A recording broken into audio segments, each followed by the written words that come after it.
नमस्कार विद्यार्थी मित्रांनो, जर आपण सिम्बायोसिस मध्ये बीबीए किंवा बीसीए हा कोर्स 2026 मध्ये करायचा प्लॅन करत असाल तर आपल्यासाठी सिम्बायोसिसची ही जी यूजीची एक एक्झाम असते सेट नावाची ती देणं गरजेचं आहे।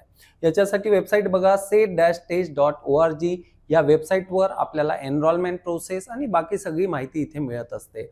मुलांचं कन्फ्युजन असतं, गुगलवर रँडमली सर्च करतात, चॅट जीपीटी किंवा अशा प्लॅटफॉर्मवर रँडमली सर्च करतात, वेगवेगळ्या सोर्सेसवरनं ही इन्फॉर्मेशन मिळते आणि तिथे वेगवेगळी इन्फॉर्मेशन ही वेगवेगळ्या प्लॅटफॉर्मवरनं आल्यामुळे कन्फ्युजन अधिकच क्रिएट होतं।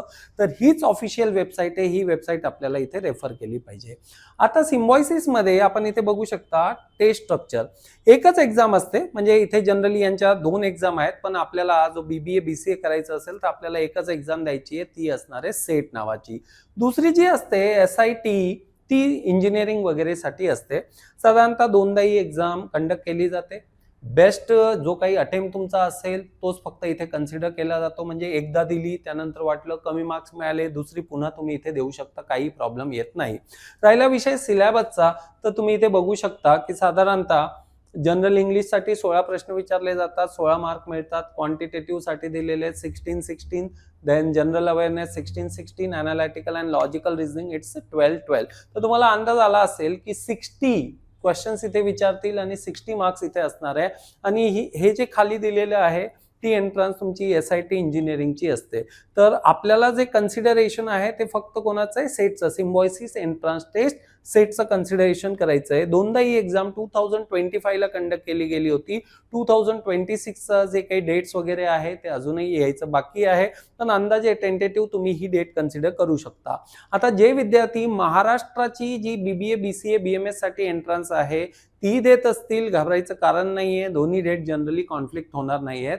एप्रिल मध्येच म्हणजे एप्रिल एंडिंगला तुमची ती सीईटी होणार आहे आणि ही साधारणतः मे महिन्यामध्ये कंडक्ट केली जाईल। या दोघांमधला जो बेस्ट अटेम्प्ट असेल तो तुम्हाला इथे कन्सिडर करायचा असतो। आता समजा मे 5 ची तुम्ही परीक्षा दिली, समजा चांगला स्कोर आला, पुन्हा मे 11 ची द्यायची गरज नाही। मे 11 साठी पुन्हा द्यायची असेल फी पुन्हा भरायला लागते, हे लक्षात ठेवा। 1 तासाची ही परीक्षा असते। सो 60 क्वेश्चन्स 60 मिनिट्स इथे तुम्हाला लक्षात ठेवायचं आहे, 1 तासाची ही इथे परीक्षा असणार आहे। या उलट मित्रांनो, समजा काही कॉलेजेस वगैरेचा तुम्हाला अंदाज घ्यायचा असेल तर तो आपण घेऊयात इथे। आता इथे बघा काही इंपॉर्टंट डेट्स आहेत, त्या ऑलरेडी मी तुम्हाला सांगितल्या आहेत। एलिजिबिलिटी तोही क्रायटेरिया मी तुम्हाला इथे ऑलरेडी क्लिअरच केलेला आहे। होम पेजवर आपण येऊया। इथे बघा वेगवेगळ्या यांच्या कॅम्पसेस आहेत। कॉलेजेस म्हणण्यापेक्षा यांचे कॅम्पसेस आहेत, या कॅम्पसेस मध्ये वेगवेगळे कोर्स आहेत। तर आपल्याला ही वेबसाईट व्हिजिट करायची आहे। प्रत्येका आता फॉर एक्झाम्पल SICSR पुणे याच्यावर समजा मी क्लिक केलं, तुम्हाला इथे लक्षात येईल बघा बीबीए आयटी हा कोर्स आहे, त्यानंतर बीसीए हा कोर्स आहे।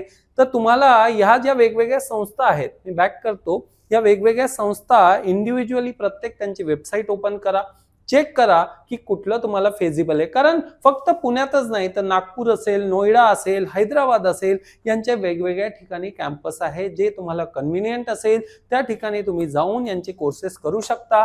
तर वेबसाईटवर आपल्याला लक्ष ठेवायचं आहे, कंटिन्युअसली या वेबसाईटला व्हिजिट करत राहा।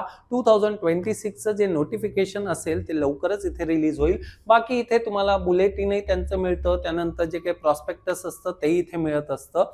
तर दोन्ही म्हणजे महाराष्ट्र सीईटी सेल एक्झाम असेल, सिम्बायोसिसची एक्झाम असेल, दोन्ही तुम्ही देऊ शकता। बाकी आयआयएम साठी वेगळी एंट्रन्स एक्झाम असते, आयपी मॅट नावाची, क्राइस्ट युनिव्हर्सिटीची वेगळी एंट्रन्स असते। तर ह्या वेगवेगळ्या एंट्रन्स तुम्ही ट्राय करू शकता आणि ज्याच्यात तुमचा बेस्ट परफॉर्मन्स असेल तिथे तुम्ही ऍडमिशन घेऊ शकता। सिलेबस जवळपास सारखाच असल्यामुळे मित्रांनो फक्त प्रॉब्लेम इथे एकच आहे बघा, सिलेबस सारखा आहे, प्रिपरेशन सगळ्यांचं जवळपास सारखं असेल, डिफिकल्टी लेवल थोडीफार व्हॅरी होईल, पण फीस तुम्हाला तेवढ्या वेगवेगळ्या भरायला लागतील। जर तुम्हाला क्राइस्ट युनिव्हर्सिटी म्हणजे समजा बँगलोरला जायचंच नसेल किंवा इंदोरला जायचं नसेल आयआयएम ला, तर डेफिनेटली त्या एंट्रन्स देऊन काही फायदा नाहीये। सगळं काही प्लॅनिंग तुम्हाला आधीच केलं पाहिजे आणि या संदर्भात डेफिनेटली काही तुम्हाला काउन्सिलिंगची गरज असेल तर मला येऊन भेटू शकता।